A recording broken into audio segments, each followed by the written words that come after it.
Back in 2023 and 2024, we kept hearing the same question everywhere. Is AI going to take our jobs? Back then, it sounded like science fiction. People argued, experts debated, some said it would take decades. But now it's 2026, and for millions of people, this isn't a theory anymore. It's a lived experience. Tech layoffs, marketing teams cut in half, legal assistants replaced by software, finance departments shrinking quietly. This isn't about robots walking into offices.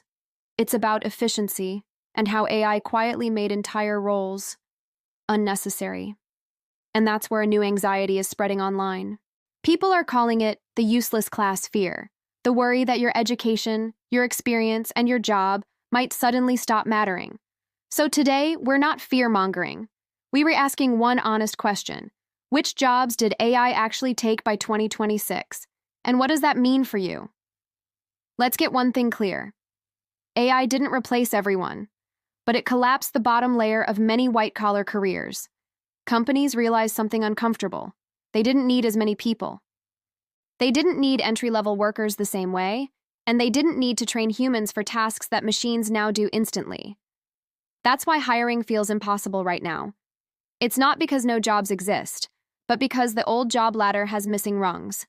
The path from college graduate to experienced professional is broken for many. It's no longer a smooth climb. It's a jump across a chasm that's getting wider. You apply for an entry-level job, and they want 3 years of experience with AI systems that barely existed 3 years ago. You look at internships and they've been replaced by automated workflows. This isn't just a feeling, it's a structural change in the job market. And that brings us to the sectors that were hit first and hardest. First on the list, entry-level coders and junior developers.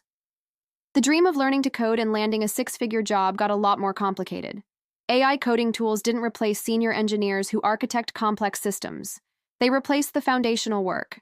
AI is now incredibly good at bug fixing, implementing basic features, refactoring messy code, and writing documentation. Think about it. One senior developer, armed with a powerful AI assistant, can now do the work that used to require a team of 3 to 5 juniors. What's the result? Companies are offering fewer internships. They're hiring fewer junior developers. And the hiring standards for those few roles have become incredibly tough. It's no longer enough to just know Python or JavaScript. You have to demonstrate a level of problem-solving and system design that was previously expected of mid-level engineers. The door to a career in tech didn't close for everyone, but it definitely narrowed dramatically. Next up, a field very close to my heart, copywriters and content writers. This one hit fast.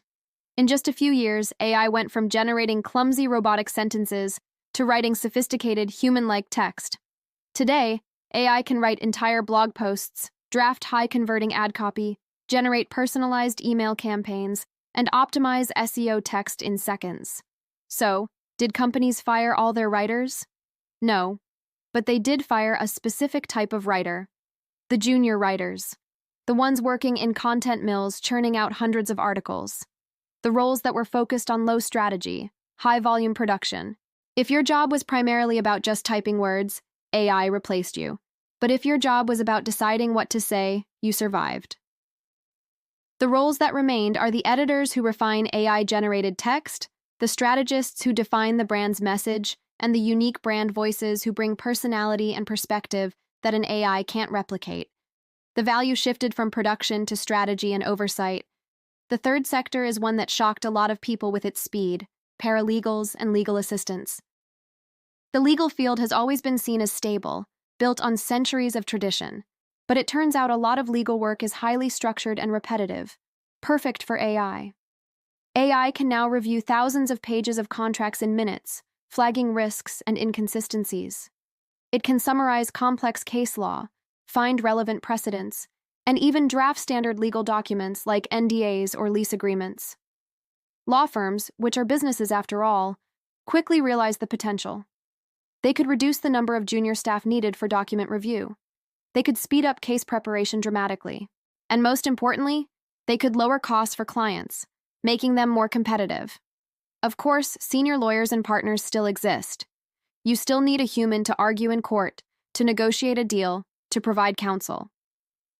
But the pipeline into the legal profession, That traditional path of starting as a paralegal and working your way up has narrowed. And number 4, data analysts, specifically at the entry and mid-levels. For years, data is the new oil was the mantra, and data analyst was one of the hottest jobs. But the tools have changed the game. AI-powered dashboards can now do what used to take a team of analysts days or weeks. They can automatically clean and process raw data. They can visualize trends and identify anomalies. They can even generate insights and write executive summaries explaining what the data means. So companies started asking a logical question. Why hire 3 people to do this when one person can simply oversee the AI system? It's not about total extinction of the role. It's about compression. One highly skilled analyst who knows how to prompt the AI, interpret its findings, and connect them to business goals is now more valuable than a team of people who only know how to run basic queries in Excel. Once again, the bottom rungs of the ladder were pulled away. So, where did all these jobs go? Here's the part no one tells you. AI didn't create equal, one-for-one replacements. It created polarization.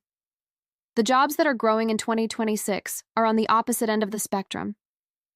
We're seeing a boom in roles like AI operations managers, who ensure these complex systems run smoothly. Advanced prompt engineers, not just people who can type a simple question, but those who can architect complex prompts to get nuanced results. We're seeing demand for human AI workflow designers, people who can redesign business processes around this new technology. There are also new roles like technical translators, who can bridge the gap between the business executives and the AI specialists. And critically, jobs in trust, ethics, and oversight are emerging, because someone needs to make sure these powerful systems are being used responsibly. These new jobs are fascinating. They pay well. They require deep human judgment, critical thinking, and creativity. They are much harder to automate. But here's the catch, and this is where the anxiety comes from. They require a blend of skills that most people were never trained for in school or in their early careers. You need to be a little bit technical, a little bit strategic, and a little bit creative all at once. So, if you're under 40, here is the hard reality. You are not competing against AI. You are competing with other people who know how to use AI better than you. The person who gets the promotion, the person who lands the new job, will be the one who can leverage these tools to become 10 times more productive. So what should you do right now? I believe there are 3 survival skills you must focus on for the years 2026 to 2030. First is system thinking. It's no longer enough to know how to use one tool, like Photoshop or Excel. You need to understand how all the tools connect. How does your AI writing assistant plug into your marketing automation system? How does your data visualization tool feed into the company's strategic decisions? You have to see the whole board, not just one piece. Second is judgment and context. AI is fantastic at generating answers. It can give you 1,000 options in a second, but a human is needed to decide which answer matters. Which one is relevant? Which one aligns with our brand? Which one is ethical? Your value is no longer in finding the answer, but in asking the right question and judging the output. And third is the combination of your domain expertise with AI. Don't try to become a pure AI expert overnight. Instead, become the best lawyer who uses AI, the best marketer who uses AI, the best financial analyst who uses AI. The value is in that powerful combination.